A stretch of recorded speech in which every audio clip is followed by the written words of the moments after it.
welcome back once again to Vicious Rants, and of course in Yahushua YouTube Messiah, and often imitated, never duplicated superstar, and of course the only motherfucker out there on the internet that can make a leopard printed Santa hat look sexy as fuck, Tim Vicious, and coming to you live from the Vicious Studios. And before we get into the show, it's the holiday season, so as Shiki Baby would say, to all my intelligent Jew friends, happy Hanukkah. If you don't like that, Baba, I break your fucking back. Happy Festivus if you celebrate that. Winter Solstice if you're a pagan. Christmas if you're a Christian. Kwanzaa if... And happy whatever the hell you choose to celebrate. You know, let's just leave it at that. Fuck whatever. Fuck what people think. You know? Celebrate what you want to celebrate. As long as you ain't going out there killing or hurting people, you're good in my book. Now, getting to this week's show, Raw. It was a recorded episode of Raw. Damn it! Not even a whole 10 minutes into the show and I fucking slip on my words. Botched already. Was a recorded Raw from last week. It's still in Des Moines, but still... This episode, man, well, it's pretty much what you would expect for a normal, for the for the pre-Christmas episode of Raw. It's pretty much like that, you know, so don't go into, if you haven't seen the show yet, don't go in there with open arms expecting, you know, a 5-star spectacular show. Nah, it's not going to really be that. But before we get into Raw, we're going to switch gears, talk about last week with the SmackDown Rewind. No, we didn't cover that last week with the TLC show. It's rule of thumb, when we do the pay-per-view episodes here, we don't do the SmackDown Rewind, you know, so, yeah. Now, the last week, build up, they had Miz building up, talking about on how, you know, he wants another shot at Bray Wyatt. Daniel Bryan came out saying on how he wants Bray Wyatt. Baron Corbin came out saying because he beat Roman Reigns, he deserves a shot. And then Ziggler came out and sneak attacked Bryan and Miz, and then Corbin and Ziggler proceeded to beat the crap out of him. Led to a match later on. Yeah. Then they announced that as of this Friday coming up, we're going to get a triple threat between Corbin, Miz, and Bryan, the winner facing Bray Wyatt. Personally, I would want The Miz to win that match. The triple threat to go against The Fiend at Royal Rumble, just for the fact of then you got Daniel Bryan winning the Royal Rumble, challenging The Fiend, and then boom, you have this big long, you have this storyline, this story arc that's built and just expanded all the way from, we'll say from November all the way until April.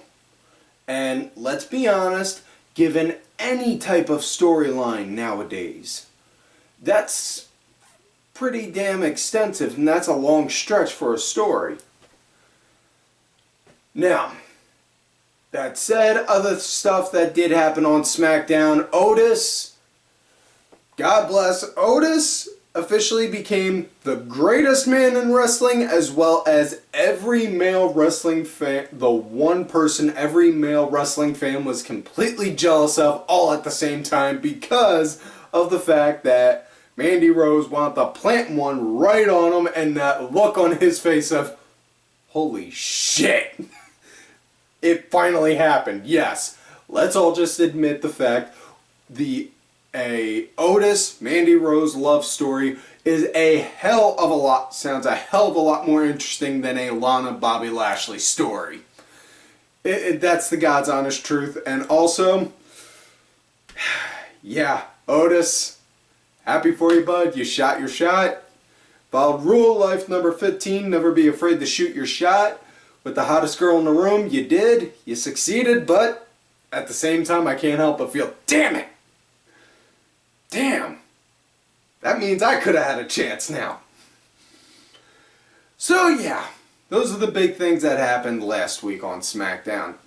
Other than that, Braun Strowman, he's now put in the Intercontinental title picture, so now that we're done talking about SmackDown, let's shift gears back into this week and start getting on with the show. It starts off KO coming out, talking about on how he's pissed off about AOP and Seth Rollins beating the shit out of him. And then MoJo fucking Rawley. Oh, God almighty. MoJo fucking Rawley comes out, starts talking about on how, you know, you were all big and bad and talking tough when you had a pipe and beat me up, this, that, and the other. Now, I want to see what you are, and keep in mind I'm paraphrasing, mind you. And then next thing you know, Owens like, alright, fine. You want to settle this? Let's settle this. We got a no DQ match set to come up, so let's do this right now. So it leads into that. Owens then proceeds to, well, as far as the match goes, MoJo, he was leading early on. It was a fairly quick match, which for a no DQ match, for a no disqualification match, I gotta say that's relatively bit of, not so much of it. I don't want to use shocker because that's the wrong type of word, but it was a bit of a surprise, if that's better, because it was, normally no DQ matches take a while because they want to show that, oh, they're pulling out all the stops to inflict pain on each other. This time it wasn't. It was just set up some chairs, throw each other around outside the ring, and then we got a table spot. Match came to an end. Owens, he kicked at a gut, boom, popped a stunner. Next thing you know, threw MoJo against the ropes, pop-up powerbomb onto a table, and then just dropped the knee down looking like, now what, motherfucker? And got the 1, 2, 3. That was it. So then following that, Owens then calls out Seth and AOP. They come out, and then Seth goes to try and talk to him like, oh, let's just talk about this, man. You know, we'll be decent, be civil. You know, we can settle this, right? Right? And then next thing you know, Owens, boom, hits Seth. AOP comes in. They proceed to beat the crap out of Owens. And the whole time that's going on, Joe, oh my God, God fucking bless Samoa Joe fucking sold that. The way he did the commentary, you know, the way Samoa Joe does commentary, he is literally Atlas carrying Vic, Joseph, and Jerry Lawler, which, well, in all seriousness, fuck Jerry Lawler and fuck him. Please, get him the fuck off commentary. You know, we ain't got time for granddad jokes on that show. But it was just, yeah, Joe carried that fucking commentating. And the way he was doing it, saying, I am a bad man. My father was a bad man. We come from a line of bad men. These guys, they are not bad men. They are not more but thugs. Being thugs. And whoa. You know, just, yes. God bless, I fucking love Joe. Now, next match we got Bobby Lashley versus Cedric Alexander, and before we get into that, they had Lana talk about her hot boyfriend, Bobby Lashley, and yeah, talking about on how their wedding is next week, and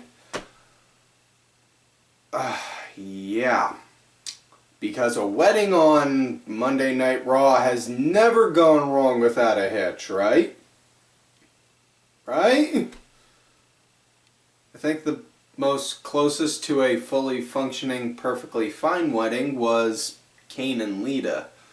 That's about it. So anyways, Bobby Lashley versus Cedric Alexander. Alexander, he was pretty much for the most part leading in this match, and you know, I fucking loved it. You know, yet was it a squash match? Yes, but here's the thing: not a big fan of squash matches unless it gives a chance to build to something, and or emphasis on or it gives a chance to let another talent get a chance to shine, and this is what it did.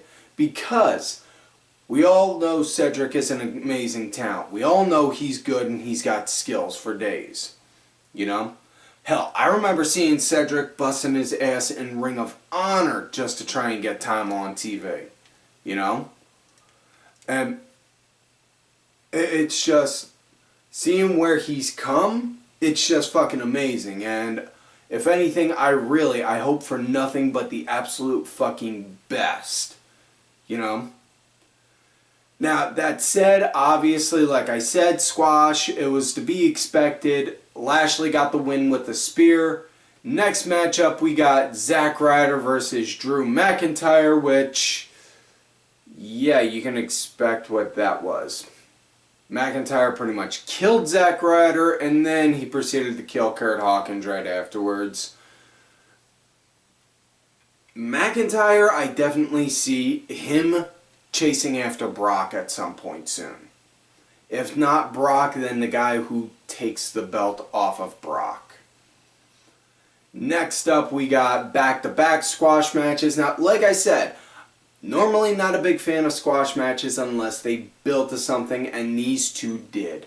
Aleister Black won against the local jobber. Black killed him in like 30 seconds or maybe a minute. Boom. Just as Black's walking up to the ramp, Buddy Murphy comes out, looks at him like, "You did that? Watch this." And then Murphy, in even less time, kills his jobber, and taunting Black, picks him up with his foot, just like Black does, and then hits the dude with Murphy's Law. And all that's leading to Black Murphy 2 next week, which, yes! That's going to be a fucking good match. Now, next up, we got Tony Nese going against Ricochet. Now, I wouldn't say this was a squash in any and all shit way, but this, fairly decent match. Nese, he was leading it for the most part early on. Ricochet caught up in the end, wound up getting a win with the recoil. So, it was like kind of one of those in-between matches, like one of those ones. It wasn't hot nor warm, so you paid no attention to, unless there were two guys that you actually are like diehards for. Next up, we got Charlotte Flair coming out, and her match is against Chelsea Green from NXT. Now, if you don't know who Chelsea Green is, give you a quick backdrop. She was Chelsea in TNA Impact. She ran around with She had actually a pretty damn good story running around with Braxton Sutter,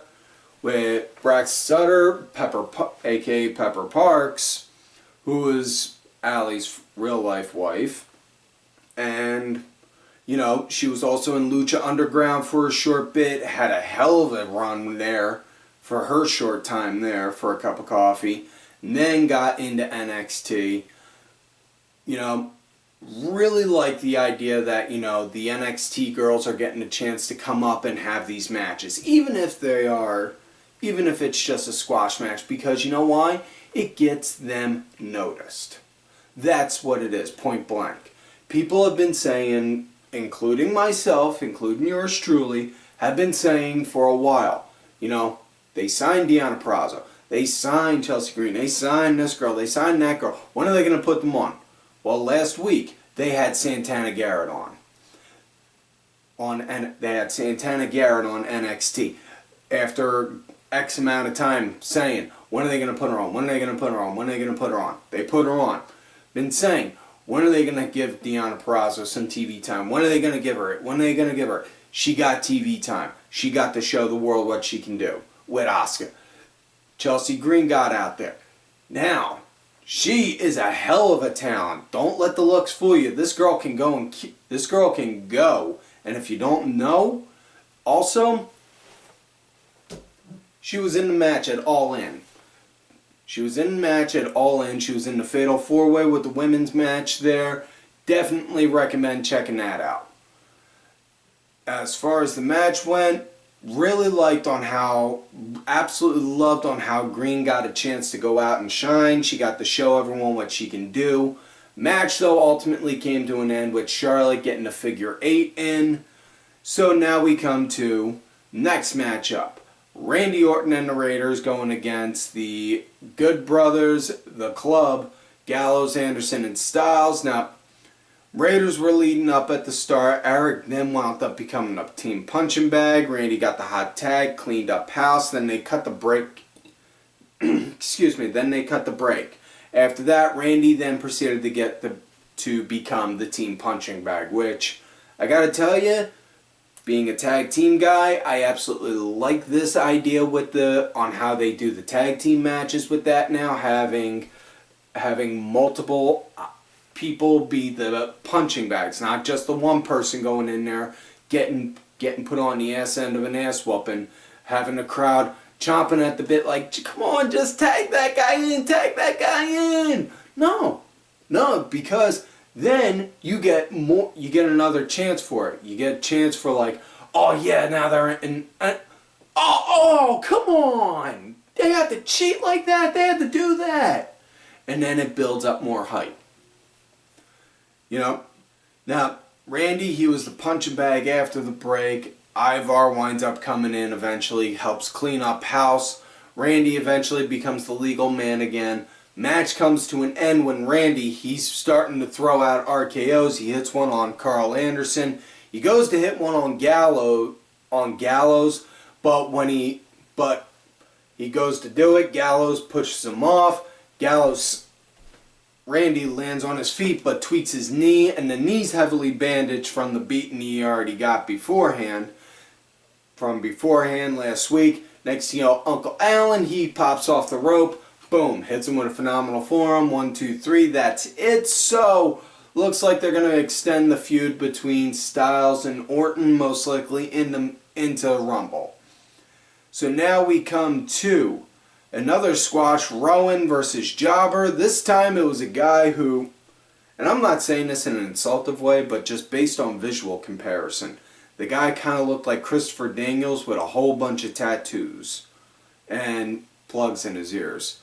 Was offering Rowan candy canes and even tried to offer whatever the hell was in the box. What's in the box?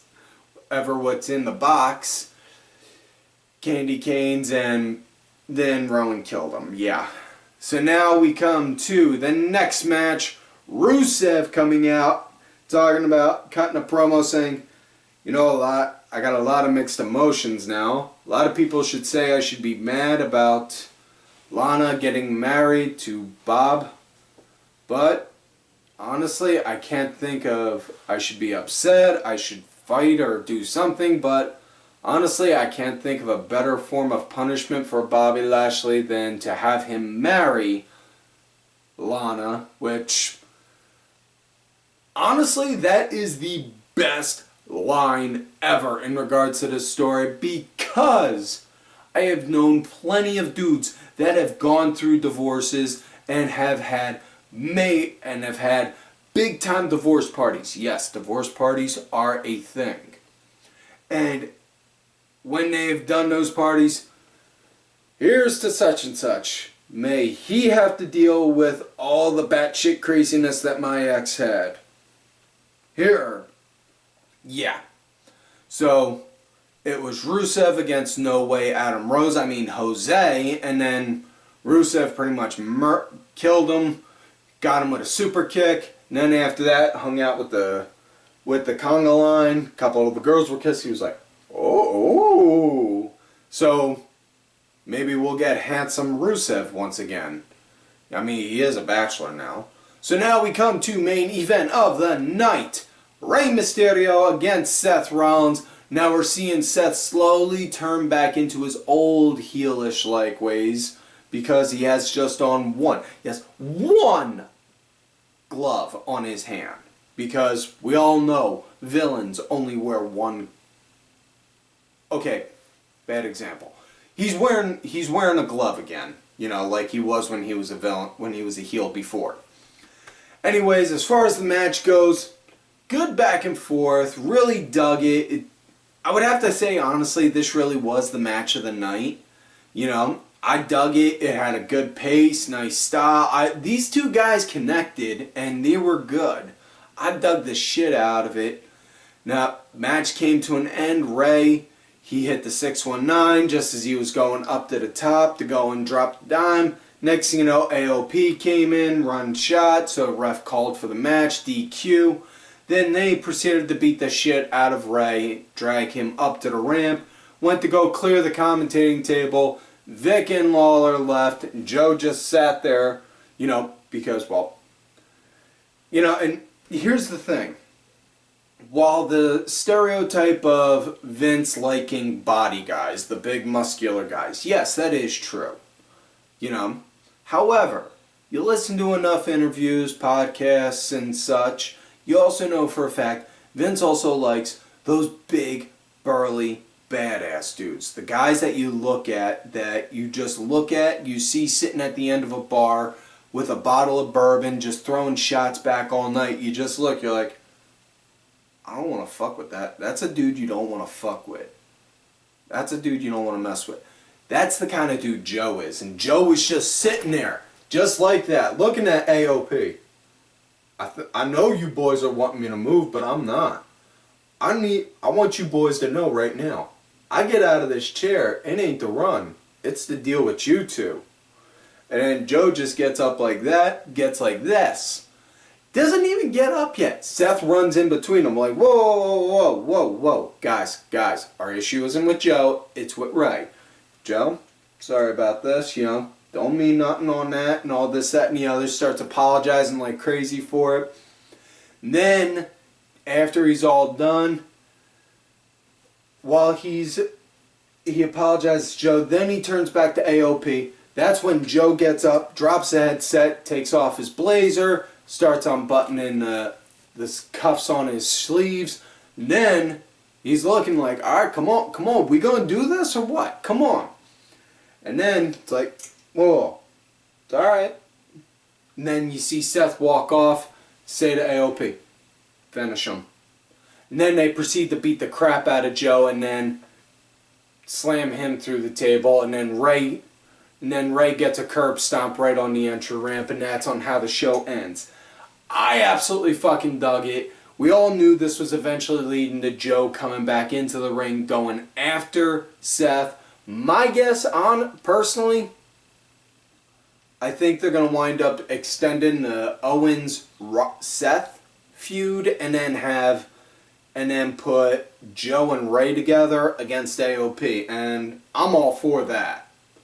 So either way, that is it for this week's show, folks. So don't forget to like the video, subscribe to the channel, go back, watch some of the other episodes. Make sure you look for me on my Twitter.